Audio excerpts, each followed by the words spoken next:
Palitan ni VP Sara Duterte si Pangulong Bongbong Marcos kung kinakailangan. May bagong pasaring din ng bise sa mga pahayag ng Pangulo laban sa kapatid niyang si Senator Amy Marcos. Aniya sa frontline sa balita si Bill Montalvo ng News 5 Mindanao. Ito Sa exclusive interview ko kay Vice President Sara Duterte nitong linggo, tinanong ko siya kung handa ba siyang humalili sakaling magkudita laban kay Pangulong Bongbong Marcos. Sa gitna ito ng issue sa korupsyon sa flood control projects. Sabi ng bise, yan ang hindi ko muna sasagutin kasi magkakagulo tayo niyan. Pero kanina, sa isang ambush interview kay VP Sara, natanong ulit siya tungkol dyan. Ito, pinapalabas kasi nito na nagbago daw yung isip ni VP Sara. Hindi. Ganito yan. Nandun siya sa event eh. Wala naman politika doon sa event na yun eh. Yung run for for PRRD eh. 'Di ba? Yun yung ayaw niya na mahaluan ng politika doon. So hindi muna siya sumagot. Hindi ko muna sasagutin yan dito. Kasi nandito tayo sa fun run para kay PRRD. 'Di ba? Nandito tayo sa event na walang politika dito. Okay? So hindi niya muna sasagutin. Ngayon, ang pinapalabas nitong reporter na to, bagbago daw yung isip. Hindi, ano ba naman yan?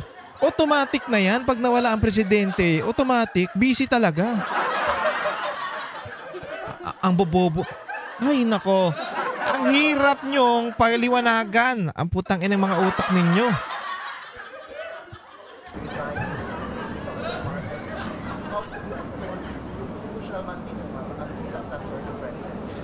In case of course. O kaya siya natawa eh. Di ba natawa siya? O syempre naman. Ayun naman talaga eh. Ang mandato ng vice-presidente, kaya nandyan ang vice-presidente, pag nagka-problema, namatay ang presidente, na-impeach ang presidente, automatic siya ang papalit. Ano ba? Basic yun. 1, 2, 3. Ano ba kayo? Siya tawa, of course, syempre. Of course. There is no question about my readiness. Pinesenta ko sa inyo. Yung readiness, yung pagiging ready niya. Kine-question nila, parang masyado daw atat si VP Sara na maging presidente. No, hindi. Ang point dito, kaya nga siya tumakbo na bilang vice-presidente, automatic yun, alam niya na pag nawala ang presidente, siya na ang papalit. Ready man siya o hindi, siya talaga ang papalit dyan. Ay, mga buang. Kasi ang inaano nila dito, pinagmumukha nila si VP Sara na na alam mo yun, tignan mo na atat yung ali na yan. Atat na maging presidente. Hindi ganun.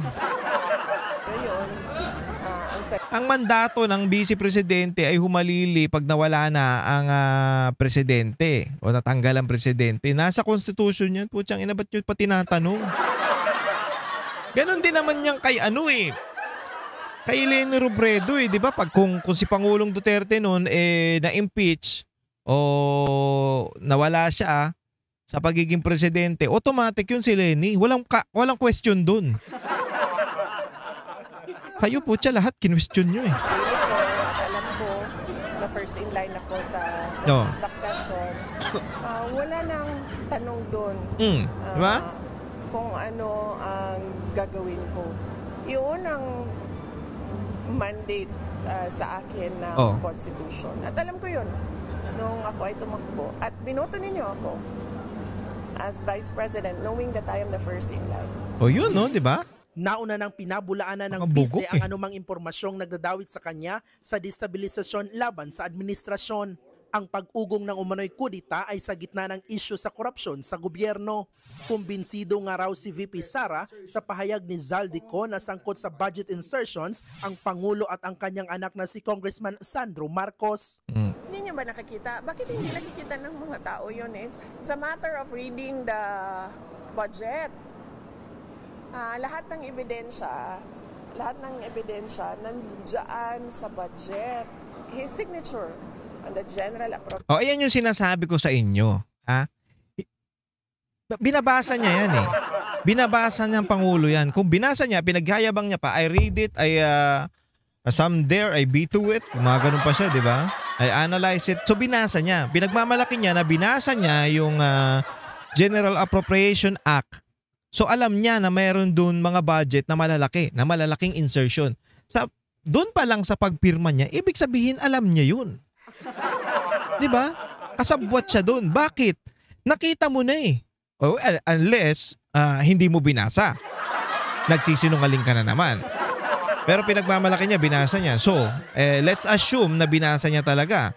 Okay, nakita niya yun. Bakit ang laki nito? Bakit hindi mo question? Yan yung paulit-ulit nating sinasabi na doon pa lang dapat ko questionin mo na bakit ganito kalalaki yan? Kung ikaw talaga ay hindi mo kasabwat yung mga tarantado na yan.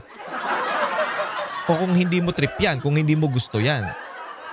Anuhin mo kagad, harangin mo kagad yan. Hindi ko pipirmahan yan hanggat hindi nyo inaayos. Bakit ganyan kalaki ang insertion yan? Diba? Ganun kasimple. The fact na pumirma siya doon sa GAA, putya, automatic na alam niya yun at meron siyang kasalanan at may pananagutan siya doon sa mga insertion na nangyari dyan sa Kamara. Yun.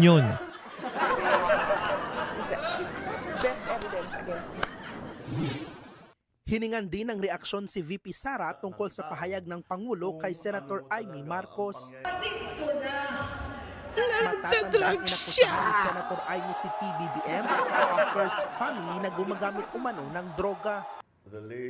Sagot ni PBBM, tila hindi raw niya makilala ang kapatid kapag... So parang sinasabi niya na wala daw sa sarili dyan nito ni BBM doon, na wala daw sa sarili si Senator Amy habang nagsasalita. Yun yung paliwanag niya dyan. That's not my sister. Kumbaga, hindi yan yung kapatid ko. Nahihibang yan. Hindi literal na hindi yun yung kapatid niya. Kumbaga, parang hindi yan ugali ng kapatid ko. Parang ganun. Hindi yan yung kapatid ko. Parang nabubuang ba. Ganun ang style. Ganun na ibig sabihin niya. Sa TV, iba ang tingin ni VP Sara sa sinabi niya ni PBBM. Sa tingin ko it fits the profile of a drug addict. Uy. Na ginagaslight yung mga mahal nila sa buhay. Na kapag sinasabi nung mahal nila sa buhay, may problema ka, sasabihin nila na wala akong problema, ikaw yung problema. Ayun, yun! Ang lupit. Tapos sasabihin nila, ano daw to? Ang tawag dito, yung buang. Baliw-baliw daw. May saltik daw to si BP. Tingin nyo ganyan, yung may saltik, ganyan mag-isip? Ito si PBBM po okay. So ganun kasi yun parang defense mechanism nila yan, yung mga addict na pag nasisita sila, inaatake din nila yung sumisita sa kanila. Ang dami ganyan. Oo. Ang dami ganyan. Hoy, ikaw, ano ka no? Addict ka no? Baka ikaw ang addict. Baka ikaw. Naiisip mo yan parang gano'n, di ba? Parang, basta yung defense nila yan na sabihin na may problema yung tao. Baga, ikaw may problema. Ayun nga, sabi ni VP Sara, ikaw may problema ka. Hindi, walang problema sa akin. Baka ikaw may problema kasi nakikita mo ko may problema. So, ikaw may problema. Nasa yung problema. Very characteristic response of a drug addict. Nagbabalita mula sa frontline, Bril Montalvo, News 5. Ito. Ito pa isa. Mahaba pa ba yung oras natin? Sige, meron pa tayo. Marami na raw impeachable offense si Pangulong Bongbong Marcos ayon kay Vice President Sara Duterte. Gayunman, hindi raw siya maghahain ng impeachment complaint laban sa presidente. Ayun. Why will we waste our time in filing a impeachment complaint na alam naman nating hindi papansinin ng House of Representatives? Yun. Tama. Duterte, naman kasi mga tropa nila yung nasa kamera Kaya hindi papansinin niyang Tignan nyo, yung impeachment ni BP Sara na wala namang bigat. Kumbaga, sige lang sila ng sige. Ang daming pumirma, di ba? O dahil wala ngang silbi, wala ngang kwenta yung impeachment ni Bibi Sara, yan, na po siya na, na archive. Binalik ng Supreme Court sa kanila, o sabihin na natin, nanggaling sa Kamara, pinadala sa may Senate, binalik ng Senate sa kanila, aayusin, tapos sabi ng Kamara, ay wala yan, unconstitutional yung ginawa ninyo. O dito, ay, alam mo, naalala ko talaga dito si kay BP Sara, yung tatay niya eh. Isipin mo, ganun din yan dati, yung sinasabi na impeach daw si Leni Robredo, dapat daw i-impeach si Leni Robredo, ganyan-ganyan, sinasabi kay Pangulong Duterte. No, bakit natin i-impeach? Halal naman yan ng taong bayan. So, ang taong bayan ang pumili dyan. Huwag na lang, impeach pa. O, ganito rin si BP Sara. Well, impeachable naman talaga kasi nakikita na natin yung mga katarantaduhan nila eh. Nagpuputukan, nagsisingawan na yung mga baho eh. So hindi niya na kailangang siya pa, sa kanya pa manggaling. Ang pangit kasi tingnan nun. Para kang, alam mo yun, para kang nagmamadali na mawala yung si BBM. Oh, eto ang sagot. Kung nagmamadali ito si BP Sara, kung atat na atat to, dapat siya nag-file ng impeachment ni BBM. Hindi nga eh. Sabi niya hindi eh. Nakikita na nga natin eh. Ng Pangulo, hindi ko na kailangan kasi nakikita na natin. Pagtanggi niya na sumailalim sa drug test. Oy. Ito raw ay betrayal of public trust. Nilabag din umano ng Pangulo ang konstitusyon ng payagan ang International Criminal Court. Ayan pa isa, pukin ang inan yan. Diba hindi na tayo ng ICC. Tapos may mga lumabas na nag-iimbestiga nga sila dito. Na doon pa nga mismo sa hotel ni Zaldico tumutuloy yung mga yung ICC na yan. So tapos may pa sila, ang bilis pa nilang makakuha ng mga file sa mga barabarangay o sa mga munisipyo para imbestigahan yung mga gusto nilang imbestigahan. Ganon katindi. Nakikita natin yung mga yan. So doon pa lang medyo kung pinayagan mo yun, putya, impeachable ka talaga.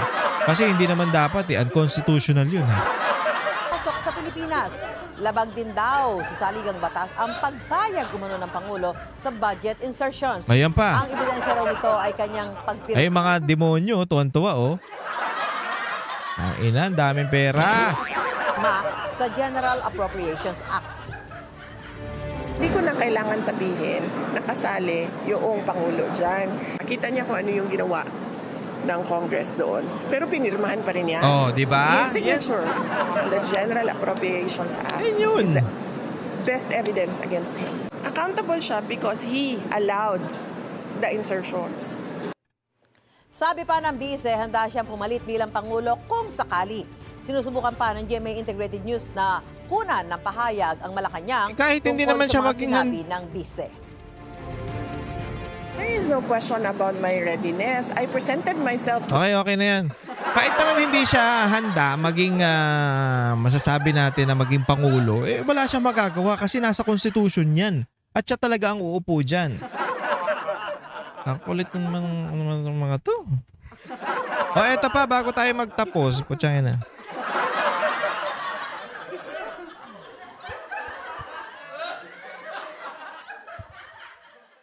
Ito si Auntie Claire para mabad trip kayo. Po sinagot ni VP Sara Duterte ang tanong kung handa siya maging Pangulo sakaling magbitiw si Pangulo Marcos. Ang sabi po niya, and I quote, "There is no question about my readiness." Does the President have a message to the Vice President expressing her readiness and willingness to take his place?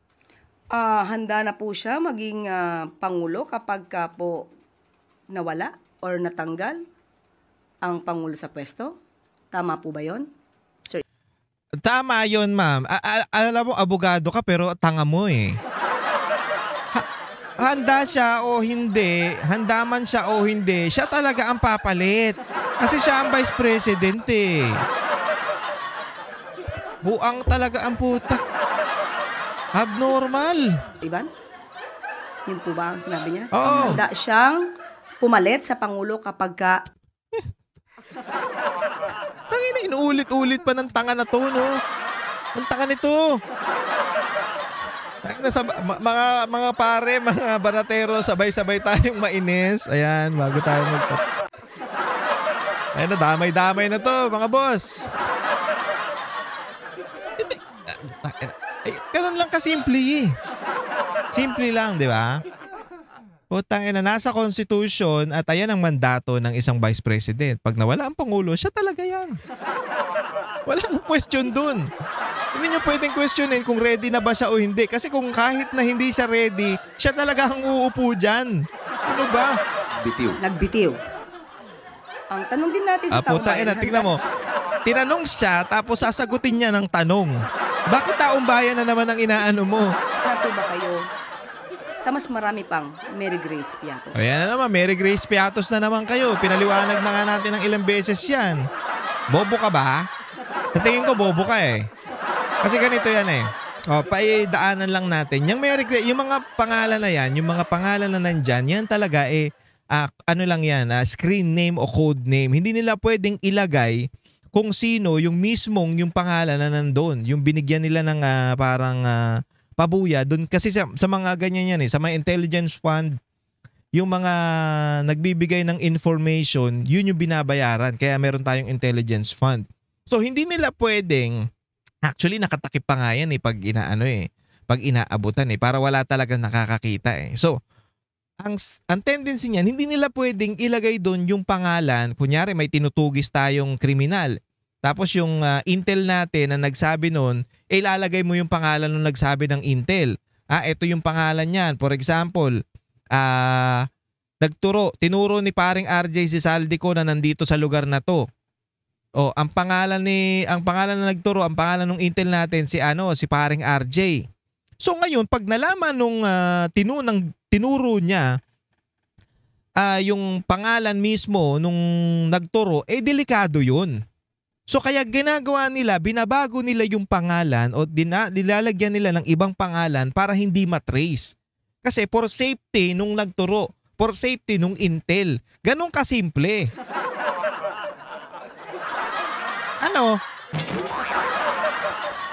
Puntangin na hindi rin papayag yung mga yun. Halimbawa ako, tinuro ko si Saldico na nandyan sa may sa may Grand Hyatt for example, di ba? Si Saldico nandyan sa may Grand Hyatt. Sige, ilalagay namin. Ay, hindi, wag niyo ilalagay pangalan ko dyan. Ako madidelikado dito. Hindi ka rin papayag kasi ikaw ang madidihado eh. Putya, yung pala yan si paring RJ pala. Sige, trace nyo yan. Yariin nyo yan ngayon. Puta ganun. Ang simple ng logic. Ang bobo ninyo, hindi nyo maintindihan. Lalo-lalo ka na anti-clear. Buang ka. Kasi diba? Bakit? Tagal-tagal na yan eh. Unang-una po. Wala man nagpapaliwanag dito kay anti-clear. Wala bang masasabi natin na, Madam, ganito kasi yan eh. Hindi yan po pwedeng ganto ganyan. Ganto yung ibig sabihin yan. Kaya hindi mo pwedeng laging banggitin yung Mary Grace Piatos. Magmumukha kang tanga lalo. Magmumukha kang bugok. Wala bang nagsasabi kay anti-clear na ganon? O hinahayaan nyo lang dyan sa Malacanang kung sino man ang amo nito na maging magmukha siyang tanga, ganon? Masaya kayo na nagmumukhang tanga itong Yusik nyo? Ang Vice Presidente, hindi acceptable. It is not acceptable for a Vice President to anticipate the resignation. Bobo, hindi. Puta, hindi niya ina-anticipate. Tanga. Ano ba naman, anti-clear? Napakatanga mo naman talagang tunay. Hindi niya ina-anticipate. Automatic yun, te. Automatic na siya. Ha?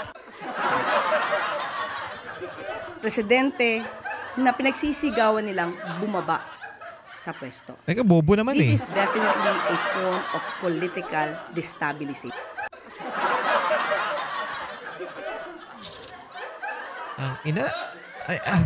Di ko matik yung kaboboan nitong ali na to. Ate, nagbabasa ka ba ng abogado ka pa man din. Hindi ba pwedeng